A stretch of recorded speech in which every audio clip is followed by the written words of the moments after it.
Hi, this is Pat. Welcome to my YouTube channel. Today I wanted to show you a journal cover that I did using scraps of fabric and slow stitch, and also talk about how to put some pages in it to attach other projects, other slow stitch projects. This one I did a few months ago, did earlier this year. I am a quilter and have lots of fabric scraps, so I had been piecing together just crazy quilting, you might say. So this is machine pieced, but then I hand stitched on it, just a lot of running stitch. Some of it I know may not show up well because it blends in. This is running stitch. Using different just embroidery floss, different colors, whatever I had on hand. Here I outlined the flowers. This I also outlined the flowers and the leaves. So here's the back of it. You can tell there's a lot of stitching there. And then I did a blanket stitch around the edge, which actually I need to finish that. I just realized I didn't stitch this corner. There's different ways you can finish it, but I just did a simple blanket stitch running around the edge. So this is what it looks like on the inside. You can really see a lot of stitching. I've written the year with a permanent marker. I wrote my name. The tape is covering up my full name. This is also interesting to a lot of people, so I will probably not cover this part on the inside. But what I wanted to show you today was how I have made some pages to go into it. These pages are, I measured my cover and, excuse the cat hair, and I decided that's how big my pages will be. I left a little extra room here. And what this is just 2 layers of muslin held together with some fusible webbing. This is Heat and Bond, Ultra Hold, no-sew adhesive, iron-on. You could use whatever you want. I wanted some extra weight and wanted to be a little bit stiff, not as stiff as cardboard, but some heft to it. So I used the Ultra Hold. You can get this in different strengths, so it just depends on what you want. You don't have to add that at all. You can just have fabric, just layers of fabric there. It just would be a little floppier. Follow the directions on the package of how to fuse it together. You fuse one side to one piece of fabric, remove the backing, put the other piece of fabric on there, iron it again. Then I took a ruler to determine, I'm going to use what's called a 3-hole pamphlet stitch, and you can find lots of things online about how to do this, but I'll show you how I did it. I wanted to find the center. I needed to mark where those 3 holes were going to be. I have this ruler that's from Tim Holtz, there's a lot of scrapbooking, junk journaling stuff that he sells with his brand, but you could use any ruler. But find the center. You could also just fold it in half and find out, oh, that's where the center is. Fold it, each way in half, and there's the center. And then I took this is a water erasable pen that I think I got off of Amazon last year. And I marked where that spot is. And then I just kind of eyeballed where I wanted the other 2, which happens to be 3 inches away from the center. And I marked each of those. Then I wanted to go ahead and punch a hole through these so I didn't have to fight my needle to get through 4 layers of muslin and 2 layers of the fusible. This is a stiletto, or I bought as a sewing supply, but they may also be called awls, A-W-L, I'm sorry, and it's got a very sharp point on the end. So anything with a very sharp point. You could even use, I think, the end of a seam ripper, that I could even use that sharp point on the end of that seam ripper. So after I marked my places, now I'm using this is a wool mat used for ironing. you want to make sure you have something that you don't mind sticking this sharp object in, that you don't want to ruin your dining room table or your cutting mat. And then I just poked a hole through each spot. And to make sure, and this is tapered, so if you poke it in there and you just keep pushing it, it makes the hole larger. And that'll make it easier to get the needle through it. And so I did that on each for each of the holes. When you put, I only put 2 sheets together. A group of these, this is called a signature in a book. And you can have more pages if you want. But I decided that's all I want for this one. I'm going to do 2 of these. I have made 2 signatures. Each one has 2, I believe these are called folios. This is a folio. It may have other names as well. But then this is a signature. So now I want to attach it to my cover. And I want to find the center of my cover. So what I'm going to do is take a big straight pin, quilting pin, and just fold it and then mark. And it's okay if it's a little bit off. I mean, it doesn't have to be exact. And since I have 2 signatures, I'm going to I want them close together. Okay, yeah, that's hard to see if I do it this way. Okay, I want them, when they go in the book, I don't want them too far apart, or then you've got this gap. So and since these are pretty thin, I want them really close together, so that then when I open the book up, they're going to look, hopefully, somewhat like that. So next I need needle and thread. I have a couple of options for thread. This is just what I had on hand. These are both cording, hemp cord. Bought at one of the big box craft stores. This is a bit thicker, as you can see. It's quite a bit thicker than this one.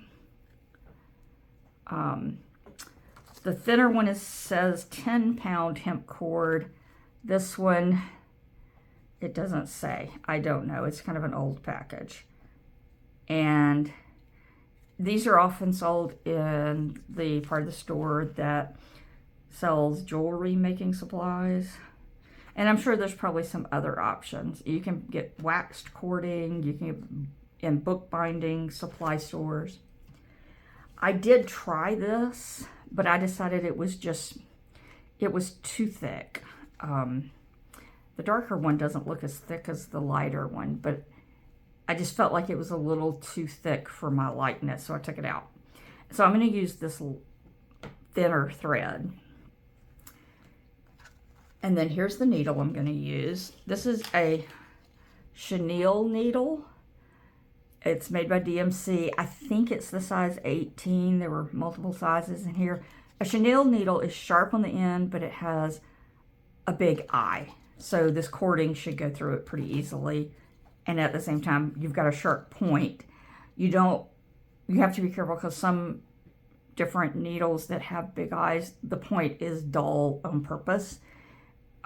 So it's not going to go through your fabric very well. And again, any supply store, any craft supply store. So I need to measure this. And the way I measure it is I take 1, 2, 3 lengths of thread. That'll give me a little extra. I can always trim off what I don't use. And I get my needle. And see, this one goes through that needle pretty easily. Don't tie a knot. This isn't like regular sewing. We're going to leave that open. I'm going to get my fabric that I marked, my signature. I'm going to try to line it up. Again, this doesn't have to be exact. Just kind of eyeball it. I want it a little to one side of where I marked the center. As you can tell, this is not completely squared up. So there's a little extra. Depending on what you want, you may want extra room here or less room here. The same with on these, on the top and the bottom. The next decision is, when I get through doing this, I'm going to have to tie these ends so there will be a knot. And it's deciding, do I want the knot on the inside or do I want the knot on the outside? Now, some people like to have the knot on the outside and it leaves strands and you can put beads on it and decorate it. I think on this one, I want the knot on the inside. So again, this is called the 3-hole pamphlet stitch. I'm going to carefully put my needle. It went through there pretty easily. Then I'm just going to push it through the cover. And as you can tell, it's going through pretty easily. I'm going to pull it up, but I need to leave a long tail. Probably wouldn't hurt to mark these holes on the back of this as well, but I didn't do that. So I'm just going to eyeball it as to, okay, where am I coming up at? Because I want to come up where this hole is.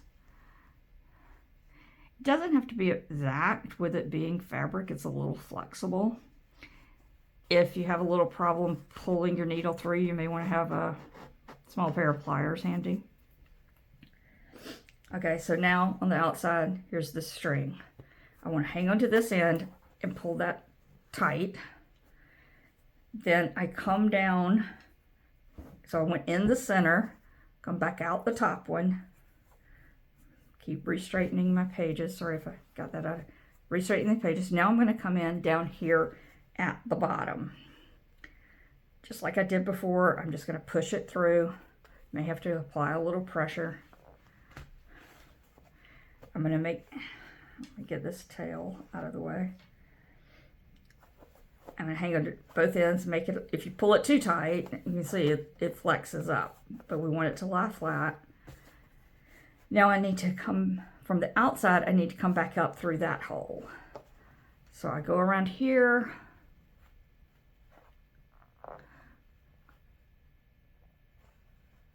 Oh, I don't want to go through the thread.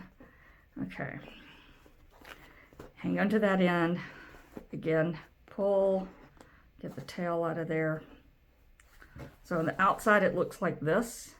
You got 2 strands. Pull everything nice and tight. Look to make sure you are comfortable with where the pages are. Remove the needle. And now I'm going to tie this into a knot. And it's a square knot. So right over left. And then left over right. And you've got a square knot. And you straighten it back out. I just pulled that a little too tight. You want this a little bit taut. You don't want it too loose. And then these strands, you can tie another knot if you feel like it needs to be secure. I don't think the book's going to get that much stress on it. So I think it's fine. You can trim these up close, or you can just leave them hanging. I think I am going to trim these, at least so they're not hanging completely out of the book. I don't know. Yeah, let me at least make them even on this one. Again, you can do this starting on this side, and then you will have, that doesn't look straight, I may redo it. Then you can have the strings hanging out this side. And now I'll do the same with the other signature. I'll do that off camera. So now my book, I open it up and I have pages. And what I will do then, or what I can do, I can attach little pieces I've done for practice or slow stitching that I've done, and I can just sew it. I will probably just sew it onto this using just putting like an X here at each corner, and it'll attach it. I could do multiple ones on one page if I wanted. I could cut these down. I could trim them down to where they're smaller and do, yes, see, I can do multiples on one page. You could add beads and buttons if you want. You can do more embellishment if you want. Just, you know, you're going to be working in the book, so you want to do as much as you can outside the book and then attach it.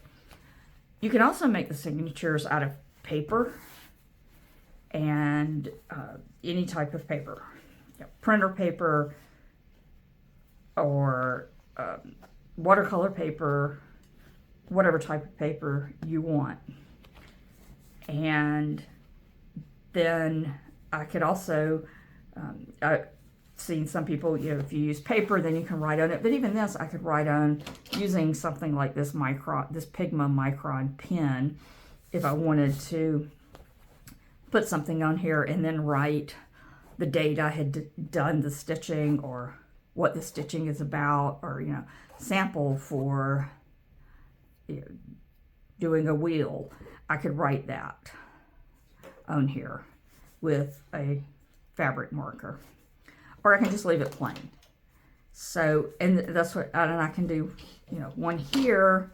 Of course, the stitches where I attach it are going to show up on the other side, but then I can, you know, still do one on the other side. But eventually, you know, if you're doing both sides, you don't have to do both sides of the pages. If you do both sides of the pages, yeah, your stitching's going to show. So, but you could also just do, maybe you want to do just every other page.